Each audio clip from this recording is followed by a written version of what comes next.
រៀបសួរបងប្អូនទាំងអស់គ្នាថ្ងៃនេះមានឈុតពីនេះចង់ណែនាំបងប្អូនទាំងអស់គ្នាដែលមានតម្លៃសមរម្យបងប្អូនហើយរូបរាងវាស្អាតបងប្អូនយកទៅលេងទៅទក់ទៅរោះហើយដៀបឲ្យបានបងប្អូនហើយលេងកាឌីលេងនុយស្រស់លេងអីបានតម្លៃវាសមរម្យមែនតើបងប្អូនហ្នឹងបងប្អូនដងវាប្រវែង2.10 ម៉ែត្រហើយនឹងដងហូតប្រភេទដងហូតហើយជាមួយដុំលេខ4ពណ៌បងប្អូនយើងយកដាក់ខ្សែត្រេះទៅលេងគប់ស្មូតស្ទូចត្រីឆ្លាំងស្ទូចអីបានមិនអែមបងប្អូនហើយតម្លៃសមរម្យទេបងប្អូនយើងទៅលេងឆ្ដោវារៀងពិបាកលេងតិចដោយសារថាវារៀងកម្លាំងវាទូចហើយដងវារៀងទុំតិចបងប្អូនហ្នឹងហើយយើងអាចត្រឹមមកលេងទៅរស់មកបាន1 គីឡូជាងអីចឹងណាហើយលេងតែឆ្លាំងលេងអីបានមួយហែមហើយតម្លៃវាសមរម្យមែនតើបងប្អូន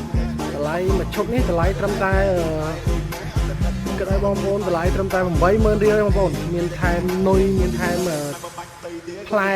ហើយមកផ្លែឲ្យបងប្អូនសម្រាប់ងាយស្រួលទៅលេងអញ្ចឹងណាបងប្អូន